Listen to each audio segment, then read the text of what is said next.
2019 की एक ठंडी रात थी। वाराणसी की सीमा पर स्थित पंचकोशी मार्ग के पास एक पुरानी गुफा से धुआं उठ रहा था। गांव वालों ने देखा, गुफा के भीतर एक तेज उजाला था, पर वहां कोई नहीं जाना चाहता था। सुबह जब लोग पहुंचे तो अंदर एक शव मिला। आसन की मुद्रा में बैठा एक अधजला साधक और सामने जमीन पर एक त्रिकोणीय यंत्र जिसमें 11 बीज मंत्र खुदे थे। गांव वाले डरे हुए थे।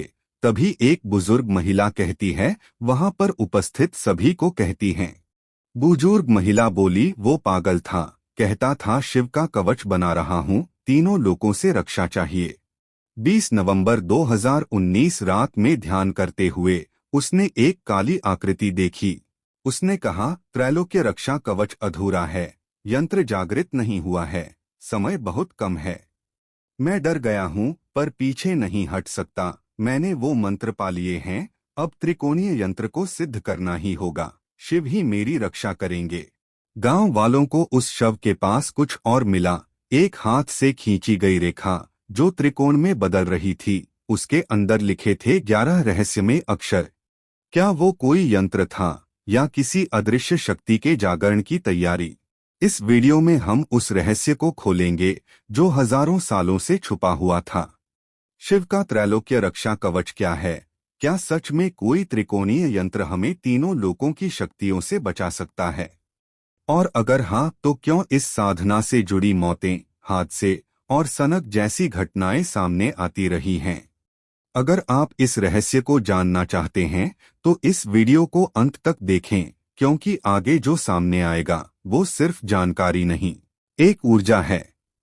शिव के त्रैलोक्य रक्षा कवच का मतलब सिर्फ एक सुरक्षा कवच नहीं है, ये एक दिव्य सुरक्षा प्रणाली है जो तीनों लोकों की अदृश्य, अज्ञात और बेहद शक्तिशाली बाधाओं से रक्षा करती है। पर सवाल उठता है, ये तीन लोक कौन से हैं? इनमें किस तरह की शक्तियां रहती हैं? और किससे बचाने के लिए शिव ने यह रहस्यमयी साधना दी? आइए इसको विस्तार से समझते हैं। त्रैलोक्य शब्द बना है त्रि यानी तीन, लोक यानी दुनिया। सनातन शास्त्रों के अनुसार ब्रह्मांड को तीन मुख्य भागों में बांटा गया है। पहला स्वर्गलोक, इसको ऊर्ध्वलोक भी कहते हैं। स्वर्ग लोक में देवताओं का निवास है, लेकिन पूरी तरह शांत नहीं है। इंद्र, वरुण, अग्नि, वायु जैसे देवों की सत्ता, पर उनके खिलाफ भी बगावत होती है। वहां की नकारात्मक शक्ति अहंकार और मोह है, इसलिए कई साधकों का अहंकार स्वर्गीय भ्रम में उनका पतन कर देता है। दूसरा मृत्युलोक यानी पृथ्वीलोक। मृत्युलोक इंसानों की दुनिया है, लेकिन यहाँ सबसे ज्यादा संघर्ष है। यही कर्म जन्मते हैं, यही परीक्षा होती है। मृत्युलोक में नकारात्मक ऊर्जा, भय, ईर्ष्या, विकार है। जो साधक सही मार्ग पर चलता है उसे यहीं सबसे ज्यादा रोका जाता है। तीसरा पाताल लोक यानी अधोलोक। यह लोक राक्षस, नाग, असुरों की शक्ति का गढ़ है। यह रहस्यमयी, अंधकार से भरा, तांत्रिक शक्तियों का केंद्र। यहाँ की बाधाएं काली तांत्रिक ऊर्जा, भूत प्रेत, संस्कार, हिंसा हैं। और त्रैलोक्य कवच का सबसे बड़ा कार्य, पाताल की अनियंत्रित शक्तियों से रक्षा। शिव त्रैलोक्यनाथ हैं, उनकी सत्ता तीनों लोकों में एक समान है। वो केवल सृष्टि के देव नहीं, संहार और मोक्ष के अधिपति भी हैं। वे स्वर्ग में रुद्र रूप में देवताओं की रक्षा करते हैं। पृथ्वी पर महादेव रूप में भक्तों के मार्गदर्शक बने हुए हैं। पाताल में भैरव और वीरभद्र रूप में रक्षक और संहारक बनके बैठे हैं। यही कारण है कि त्रैलोक्य रक्षा कवच सिर्फ शिव से जुड़ा हुआ है, न कि किसी अन्य देवता से। आइए जानते हैं कि तीनों लोकों की नकारात्मक शक्तियां साधक को कैसे रोकती हैं। जब कोई साधक आध्यात्मिक रूप से ऊपर उठने लगता है तो ब्रह्मांड की छिपी हुई शक्तियां सक्रिय हो जाती हैं। वे डराती हैं, भ्रमित करती हैं और कई बार उसे समाप्त भी कर देती हैं। इन्हीं से रक्षा करता है त्रैलोक्य रक्षा कवच। साधना करते करते साधक को दिव्यता का अहंकार आ जाता है। वो समझता है अब वो स्वयं देवता बन गया। यही पतन का कारण बनता है। पृथ्वी की बाधा, भौतिक मोह, परिवार, इच्छाओं में फंसाना, ध्यान टूटता है, साधना छूटती है। पाताल की बाधा, सबसे खतरनाक अदृश्य तांत्रिक आक्रमण, नींद में मंत्र रुकावट, डरावने दृश्य, मानसिक भ्रम होना। साधक के शरीर पर त्रैलोक्य का प्रभाव। मूलाधार यानी जड़ चक्र, पाताल की शक्ति। हृदय चक्र, पृथ्वी लोक। सहस्रार चक्र, स्वर्ग का प्रभाव। त्रैलोक्य रक्षा कवच तीनों चक्रों को बैलेंस करता है, जिससे साधक अंदर से स्थिर और बाहरी ऊर्जा से मुक्त रहता है। मान ले कि एक साधक ध्यान में बैठा है, प्यास, दर्द, बेचैनी, फिर उसकी आंखों के सामने 3 आकृतियां आती हैं। पहला आकृति ऊपर से तेज प्रकाश यानी स्वर्गीय भ्रम। बगल से कोई रोते हुए आवाज, पृथ्वी का मोह। नीचे से काली आकृति, पाताल भय। वो मंत्र बोलता है, ओम ह्रीं क्लीं नमः शिवाय त्रैलोक्य रक्षाय नमः, और तीनों आकृतियां एक विस्फोट के साथ गायब हो जाती हैं। अब जब आपने जान लिया कि त्रैलोक्य क्या है और शिव का कवच किससे बचाता है, तो अगला कदम होगा उस त्रिकोणीय यंत्र और 11 बीज मंत्रों का रहस्य। क्योंकि ये कोई सामान्य यंत्र नहीं, ये ब्रह्मांड की ऊर्जा को खींचने वाला एक दिव्य ट्रांसमीटर है, जो सिर्फ उसी को स्वीकार करता है जिसका हृदय शुद्ध हो। शिव की त्रैलोक्य रक्षा साधना का सबसे महत्वपूर्ण हिस्सा है एक रहस्यमय त्रिकोणीय यंत्र, जिसके भीतर छिपे हैं 11 बीज मंत्र। और ये मंत्र सिर्फ शब्द नहीं, पूरे ब्रह्मांड की ऊर्जा को नियंत्रित करने वाले कोड हैं। त्रिकोणीय यंत्र का गूढ़ विज्ञान। त्रिकोण केवल एक आकृति नहीं, ये सृष्टि की 3 शक्तियों का प्रतीक है, ब्रह्मा यानी सृजन, विष्णु यानी पालन, महेश यानी संहार। जब शिव की साधना में त्रिकोण का उपयोग होता है, तो वह त्रिगुणातीत बन जाता है, तीनों शक्तियों के पार। इस यंत्र में 3 कोनों पर 3 मूल ऊर्जा बिंदु होते हैं। ईशान कोण दिव्यता का प्रतीक, अग्नि कोण आत्मबल का प्रतीक, नैऋत्य कोण रक्षा का प्रतीक। यही त्रिकोण उस आकाशीय ढांचे को बनाता है जिसमें साधक अपनी ऊर्जा को स्थापित करता है। यंत्र को जागृत करने की प्रक्रिया। मित्रों, यंत्र को बनाना आसान नहीं है। इसे भोजपत्र पर अनार की कलम से, केसर या काले काजल से खींचा जाता है। फिर उसमें स्थापित किए जाते हैं 11 बीज मंत्र, बिल्कुल विशेष क्रम में। ये मंत्र केवल पढ़ने के लिए नहीं, हर बीज मंत्र के साथ एक विशेष आवृत्ति यानी फ्रीक्वेंसी जुड़ी होती है। साधक को वह कंपन यानी वाइब्रेशन अपने शरीर में अनुभव करना होता है। 11 बीज मंत्रों की सूची और उनका रहस्य। हर मंत्र एक लोक, एक शक्ति और एक ऊर्जा से जुड़ा है। पहला मंत्र ओम ह्रीं नमः। इस मंत्र को जपते समय स्वर्गलोक में अहंकार से रक्षा का भाव रखें, जैसे मैं कुछ नहीं हूँ, सब शिव ही हैं। दूसरा मंत्र ओम क्लीं कपालिने नमः। यह मंत्र जपते समय पाताल की अंध ऊर्जा से सुरक्षा का भाव रखे, जैसे मैं अंधकार में भी प्रकाश देखता हूँ। तीसरा ओम ऐं चामुंडाय विच्चे। भीतरी विकारों का नाश भाव, जैसे मेरा क्रोध मेरी रक्षा बन जाए। चौथा है ओम नमः शिवाय। सभी लोकों में साम्य का भाव, जैसे सब कुछ शिव हैं, मैं शिव में लीन हूँ। पांचवा ओम गण गणपत्ये नमः। मस्तिष्क की बाधा हटाना भाव, जैसे मेरे विचार बाधा नहीं, साधना बने। छठा ओम हौम जूम स। ऊर्जा जागरण मंत्र का भाव, जैसे मेरे भीतर की शक्ति जागृत हो। सातवां ओम वज्राय नमः। तांत्रिक हमलों से रक्षा का भाव, जैसे कोई मुझ पर असर नहीं डाल सकता। आठवां ओम काल भैरवाय नमः। भूत प्रेत बाधा नाशक का भाव, जैसे मैं काल से नहीं डरता। नवम ओम नमो भगवते रुद्राय। रुद्र ऊर्जा का आह्वान का भाव, जैसे जो भी आ जाए मैं अडिग हूँ। 10वां ओम त्र्यंबकम यजामहे, यानी महामृत्युंजय मंत्र। मृत्यु का भय समाप्त का भाव, जैसे मृत्यु मेरे लिए एक द्वार है। 11वां ओम त्रैलोक्य रक्षाय नमः। तीनों लोकों से समस्त रक्षा का भाव, जैसे अब कोई शक्ति मुझे नहीं रोक सकती। मंत्रों का क्रम और कंपन कैसे काम करता है। जब इन 11 मंत्रों को विशेष क्रम से पढ़ा जाता है, तो साधक की ऊर्जा तल से उठकर सिर तक जाती है। हर मंत्र चक्रों को एक्टिवेट करता है और त्रिकोणीय यंत्र एक केंद्रक यानी कॉन्डेंसर की तरह ब्रह्मांडीय शक्ति को उस साधक में खींचता है। यह एक माइक्रोकोस्मिक यज्ञ होता है जहां मंत्र, साधक और यंत्र तीनों मिलकर एक महाशक्ति का निर्माण करते हैं।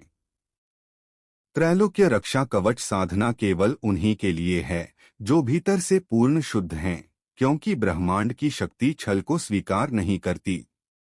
एक गलत उच्चारण, एक झूठा संकल्प और ये यंत्र साधक के ही विरुद्ध हो जाता है। अब जब आपने जान लिया यंत्र और मंत्रों का रहस्य, तो अगला चरण है इस साधना की वास्तविक विधि। कैसे करें साधना, कब करें और किन नियमों के साथ, चलिए जानते हैं। इससे पहले ध्यान रहे, ये कोई सामान्य पूजा नहीं बल्कि ब्रह्मांड के साथ एक सीधी बातचीत है, इसलिए हर नियम, हर स्टेप जरूरी है। साधना प्रारंभ करने से पहले की तैयारी। 7 दिन पहले से ब्रह्मचर्य और सात्विक जीवन अपनाएं। क्रोध, मांसाहार, शराब, वासनात्मक विचार पूरी तरह छोड़े। एक संकल्प लें, जैसे मैं त्रैलोक्य रक्षा साधना का प्रयोग आत्मरक्षा, आध्यात्मिक जागरण और लोकहित के लिए कर रहा हूँ। साधना के लिए शांत, एकांत, बंद दरवाजे वाला कमरा, उत्तर या पूर्व दिशा की ओर मुख करके बैठें। दीवारों पर काले, लाल या नीले पर्दे न हों, क्योंकि ये ऊर्जा अवरुद्ध करते हैं।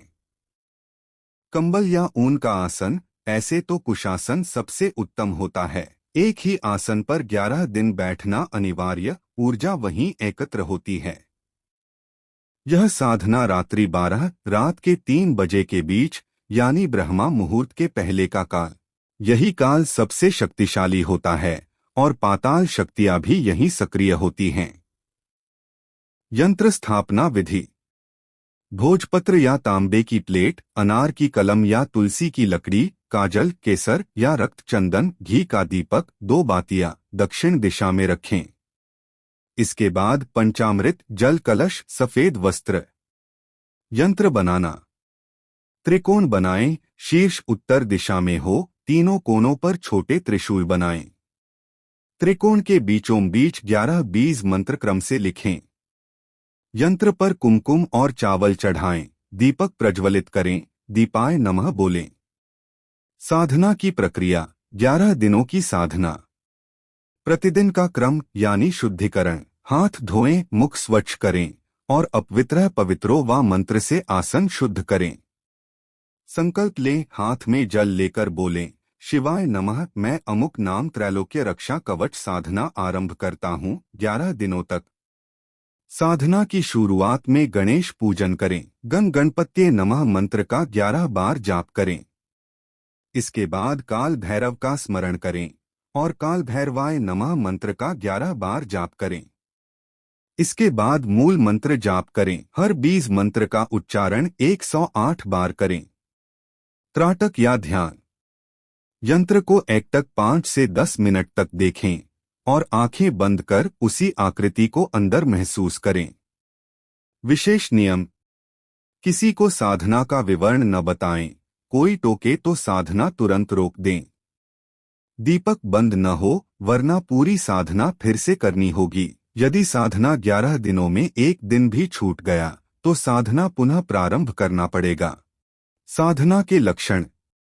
साधना करते समय शरीर में जो अनुभूति होगी वह सिर्फ मानसिक नहीं, ऊर्जात्मक अनुभव होंगे।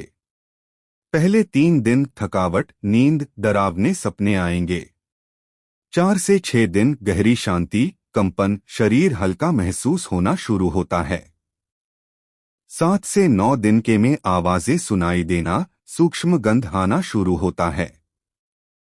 10 से 11 दिन में आंखों से जल आना, यंत्र हल्का गर्म होना शुरू हो जाता है। अगर ये लक्षण आए तो समझो साधना सफल हो रही है। अगर कुछ भी न हो तो समझो ध्यान कम है या नियम में कमी रह गई।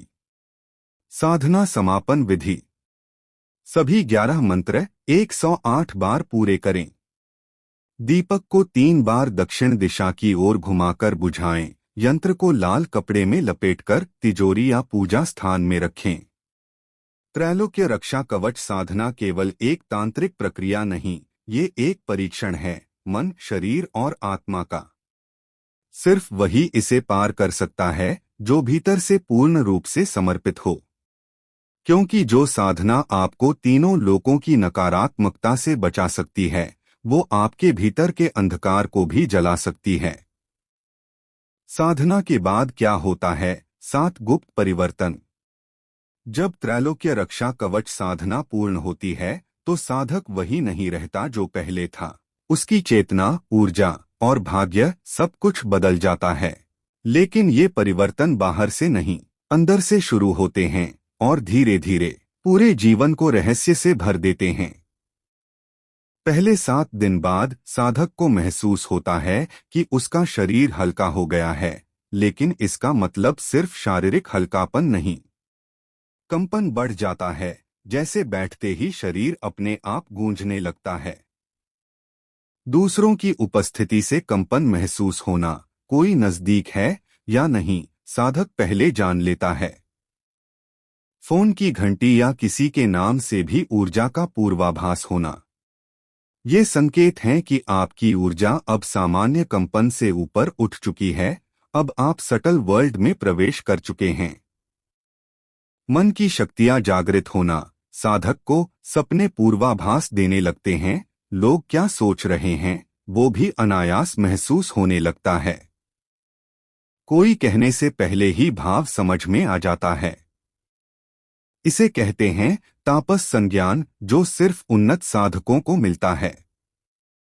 ध्यान में अचानक पुराने जन्मों की झलक या देवी देवताओं के संकेत मिलना शुरू हो जाते हैं। लेकिन ये शक्तियां आत्मशुद्धि के बिना आने पर उल्टा भी असर कर सकती हैं, जैसे कोई बच्चा बिजली से खेलने लगे। त्रैलोक्य साधना के बाद साधक के आसपास जानवर अजीब व्यवहार करने लगते हैं। दर्पण में अजीब छवियां दिखाई देने लगती हैं। लोग बिना कारण प्रभावित होने लगते हैं, डरना या सम्मान देना। ये लक्षण बताते हैं कि त्रैलोक्य कवच सक्रिय हो चुका है। आपके चारों ओर एक अदृश्य ऊर्जा कवच बन चुका है, जो सिर्फ रक्षा नहीं करता बल्कि पहचानने वालों को संकेत भी देता है। इस साधना के बाद नकारात्मक शक्तियां दूर भागना शुरू कर देती हैं। यदि आप कभी ऐसी जगह जाते हैं जहां पहले डर लगता था, अब वहां सिर्फ शांति महसूस होती है। अंधेरे में डर नहीं बल्कि ऊर्जा महसूस होती है। भूत प्रेत या नजर दोष का कोई असर नहीं होता। कोई तांत्रिक कोशिश करता है तो उसका असर उल्टा उसी पर लौटता है। यह है त्रैलोक्य कवच की सुरक्षा प्रणाली, जो किसी भी लोक से आने वाली नकारात्मक शक्ति को रोक देती है। यही है चेतना का स्थिरीकरण, जो शिव की कृपा से प्राप्त होता है। लेकिन इस बात को याद रखें, इन शक्तियों का दुरुपयोग न करें। त्रैलोक्य कवच साधना की सबसे बड़ी शर्त है विनम्रता और नियंत्रण। यदि आप दूसरों को डराने के लिए इसका उपयोग करें, लालच, अहंकार या वासना में फंस जाएं, साधना के बाद नियमों की उपेक्षा करें, तो वही यंत्र, वही कवच आपके विरुद्ध काम करने लगेगा और उसके परिणाम शारीरिक, मानसिक और आध्यात्मिक रूप से विनाशकारी हो सकते हैं। इसलिए शिव की भक्ति में स्थिर रहें। जो प्राप्त हुआ है उसे समझें, उसका सम्मान करें।